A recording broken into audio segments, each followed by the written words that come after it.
नमस्कार, एचबीसी विशेष में आपका स्वागत है। मैं हूं मनीषा सिंह। विशेष में आज की शुरुआत प्रकृति के सबसे श्रेष्ठ इंजीनियर की कारीगरी से करेंगे। जी, हम बात कर रहे हैं बया पक्षी की, जिसे इंजीनियरिंग की दुनिया भर में मिसाल दी जाने लगी है।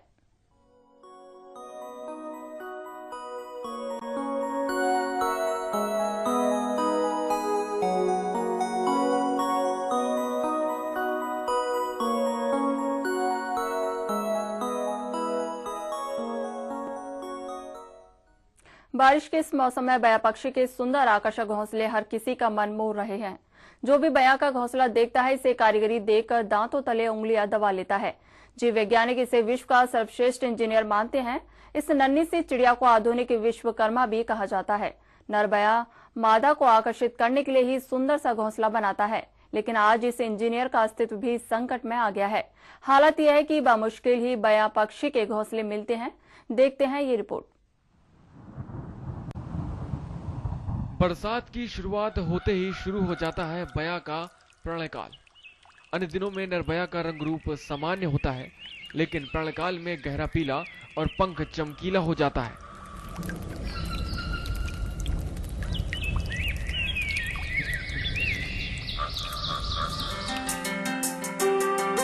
इसी दौरान शुरू होता है आशियाना बनाने का सिलसिला, और ये जिम्मेदारी होती है नर पक्षी की।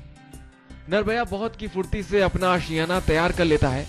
दिन भर में आसपास से तिनका लाने के लिए नरपक्षी सैकड़ों बार उड़ान भरता है, और 4-5 दिनों में ही नरपक्षी अपना आशियाना तैयार कर लेता है।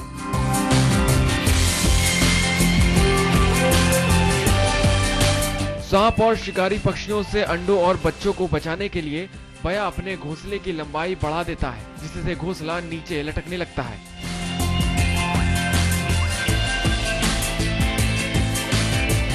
बया अपना घोंसला अक्सर बबूल जैसे कटीले या खजूर जैसे वृक्ष पर बनाती है। अन्य जीव जंतु आसानी से यहाँ पहुँच नहीं पाते हैं। तेज हवा और बारिश में भी बया का घोंसला गिरता नहीं है। ये तुम्बी नुमा घोंसला हमेशा हवा में झूलता रहता है। इसके घोंसले में प्रवेश के लिए एक लंबी नली सी होती है, जो घर का प्रवेश द्वार होता है।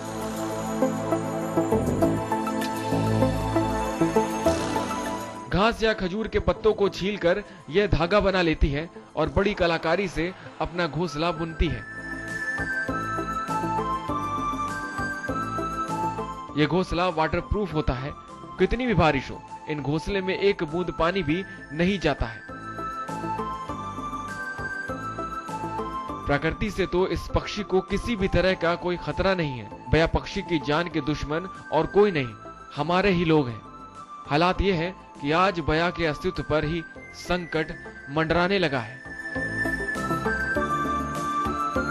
इसका जो नर होता है बहुत ही कुशल कारीगर होता है घोंसला बनाने में। इनकी खासियत इतनी बता सकते हैं कि ये पक्षियों में इंजीनियर कहा जाता है। ये घोंसला बनाता है खजूर पर, बबूल पर या कुएं में उगने वाले झाड़ी झंकाड़ों पे, जहाँ पे आदमियों का पहुंचना या शिकारियों का पहुंचना मुश्किल होता है। वहाँ पे ये ऐसे लटकते हुए घोंसले बनाते हैं। और इस घोंसले की ऐसी खासियत है कि इसमें से ये जिसमें से इसका द्वार है, ये नलिका के रूप में, ये इतना ही बड़ा होता है कि ये चिड़िया खुद घुस सके, दूसरा कोई जानवर इसमें घुस नहीं सके, इसलिए ये ऐसा बनाती है।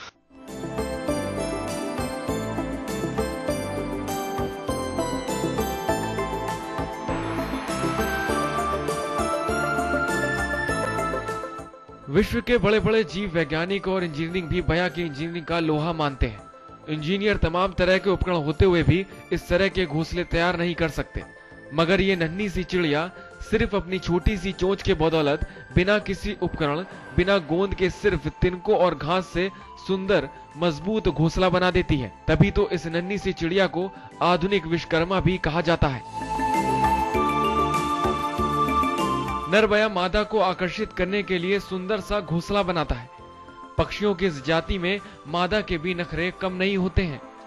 उन्हें रहने के लिए आरामदायक और हर तरह से सुरक्षित आशियाना चाहिए। आशियाना देखकर ही वह अपना साथी तय करती हैं, यानी जोड़ा बनाती हैं।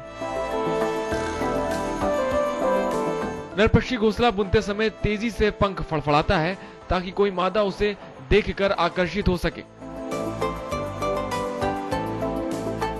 आधा घोंसला तैयार होने पर मादा बया उसका निरीक्षण करती है और अगर घर पसंद नहीं आया तो रहने से साफ इनकार कर देती है। यही कारण है कि बया की कॉलोनियों में कई अधूरे घोंसले भी लटके नजर आते हैं। लेकिन आज के समय में विश्व के इस सर्वश्रेष्ठ कारीगर के अस्तित्व पर भी संकट मंडरा रहा है। अपने फायदे के लिए लोग लगातार वनों की कटाई कर रहे हैं। एक दशक पूर्व जब बरसात के ऐसे सुहाने मौसम में जहां नजर जाती थी बया की नायाब कारीगरी कहीं न कहीं नजर ही आ जाती थी, लेकिन आज के वक्त बया का घोंसला ढूंढना बहुत ही मुश्किल है। जब पक्षी घोंसला निर्माण कर रहा होता है तो इसके निर्माण को चेक करने के लिए मादा को ये रिझाता है, पंख फड़फड़ा कर या नाच करके या आवाज करके। तो ये रिझाता मादा आकर के चेक करती है उस घोंसले को, अगर उसे वो अच्छा लगा तो वो घोंसला और नर दोनों के जोड़ा बन जाता है। राजस्थान के प्रतापगढ़ में भी वृक्षों की अंधाधुंध कटाई से कई बार पक्षियों की संख्या घटी है। चील और गिद्ध जैसे पक्षी तो लुप्त ही हो चुके हैं। वहीं अब बया पक्षी का अस्तित्व भी खतरे में पड़ता नजर आ रहा है।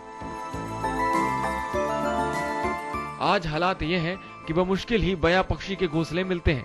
ऐसे में अगर वनों की हो रही अंधाधुंध कटाई नहीं रोकी गई तो थोड़े समय बाद बया का घोंसला सिर्फ किस्से कहानियों में रह जाएगा और आने वाली पीढ़ी विश्व के सबसे बड़े इंजीनियर की कारीगरी को देखने के लिए तरस जाएगी। प्रतापगढ़ से अनुपम परदेशी की रिपोर्ट।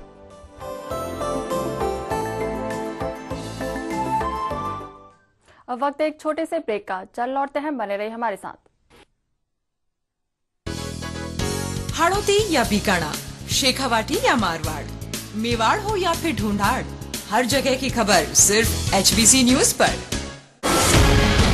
धन्यवाद राजस्थान के दर्शकों, आपके भरोसे और प्यार ने बनाया हमें प्रदेश का सबसे तेजी से बढ़ता न्यूज चैनल।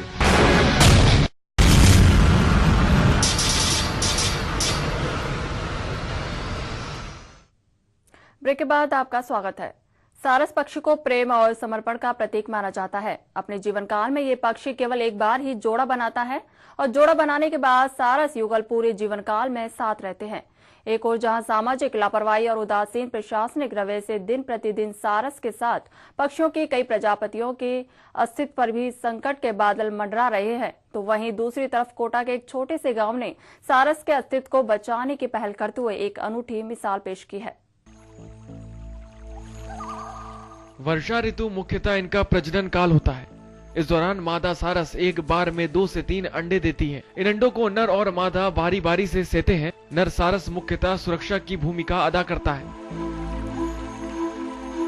वहीं सारस को प्रेम का भी प्रतीक माना जाता है। यदि किसी कारण से एक साथी की मृत्यु हो जाती है तो दूसरा खाना पीना बंद कर देता है, जिससे प्रायः उसकी भी मृत्यु हो जाती है।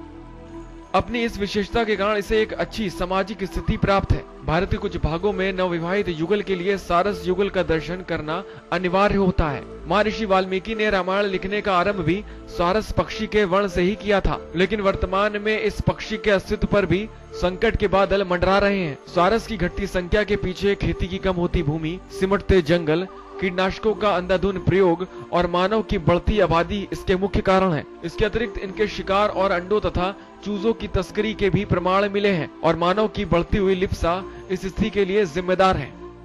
अगर यहाँ पक्षी विहार बनता है तो हमें बहुत खुशी होगी। पक्षी प्रेमी बहुत ज्यादा उत्सुक हैं कि जल्दी जल्दी इस काम को किया जा सके। उम्मेदगंज में इस वक्त एक सारस क्रेन ने एक जोड़े ने अंडा दिया हुआ है। उसके अलावा वैसे तो इसका पीरियड जो होता है जुलाई से शुरू हो जाता है और अगस्त सितंबर तक चलता है। सारस पर सामाजिक के साथ साथ प्रशासनिक लापरवाही भी पक्षियों की घटती संख्या के लिए जिम्मेदार है।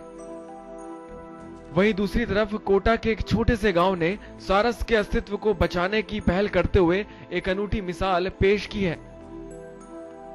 उम्मेदगंज गांव के लोगों ने सारस की संख्या में लगातार हो रही गिरावट से परेशान हो खुद ही सारस की सुरक्षा का जिम्मा उठाया है और इसके लिए दिन रात एक किए हुए हैं। इन दिनों गांव के तालाब में सारस पक्षी ने अपना घोंसला बनाकर अंडे दिए हैं, जिसमें एक बच्चा भी निकल आया है, जिसकी सुरक्षा में सभी गांववासी लगे हैं। कोटा के इस गांव में एक व्यक्ति हमेशा सारस की सुरक्षा के लिए तैनात रहता है और पिछले कई सालों से इस जिम्मेदारी को निभा रहा है। भारतीय सारस इन दिनों में अंडे देती है, जिनको या तो जानवर खा जाते हैं या अंधविश्वास के चलते लोग इन अंडों को नुकसान पहुंचा देते हैं। ऐसे में गांव वालों की ये पहल प्राकृतिक संतुलन के लिए अहम योगदान दे रहा है।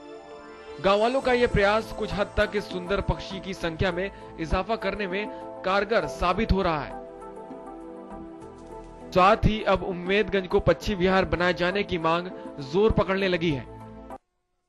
उम्मेदगंज में पक्षी विहार बन जाता है, यहाँ पे वाच टावर वगैरह बन जाएगा तो टूरिज्म को बहुत फायदा पहुंचा, क्योंकि सबसे नजदीक यही है।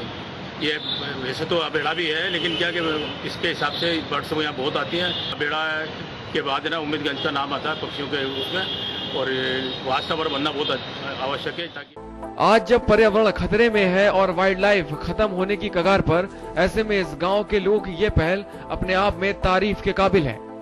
साथ ही ये वक्त आ गया है पर्यावरण और समाज में एक बड़े बदलाव का। कोटा से पीयूष प्रत्यक्ष के साथ सुरक्षा राजौरा की रिपोर्ट।